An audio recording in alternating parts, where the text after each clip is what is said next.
Ki bir dəfə hardasa 24-25 yaşlarında olan bir xanım atası ilə gəlmişdi və ikisi də birbaşa daxil oldular. İndi təbii ki, daxil olduğu üçün mən atamı da dinləməliyəm ki, yəqin atamı da fikirləşdim, bir sualı, ya nəsə bir sözü olar.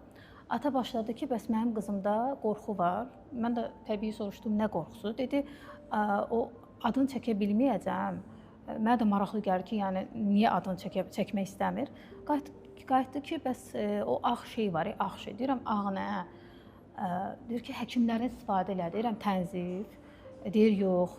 Mən qayıtdım, deyir ki, bəlkə pambığı deyirsiniz. Bax, bu sözü deyən kimi avtomatik deməli qızın halı pisləşdi. Təsəvvür edin ki, qızın başladı çənəsi əsməyə, titrəməyə. Yəni o dərəcədə idi ki, halı hədsiz dərəcədə. Yəni pambıq sözündən, yəni Bəli. pasient əks Çox- təsir Çox pis göstərir. hala düşdü və həqiqətən mən özüm də şoka düşdüm ki, sadəcə bir sözü işlətmək, bir sözü eşitmək belə insanda bu cür reaksiya yarada bilərmiş.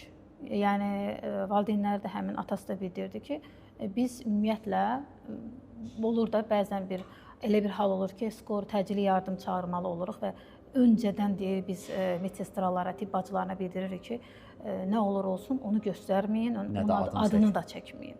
Yəni mənə də maraqlı gəldi ki, onun yerinə deyir biz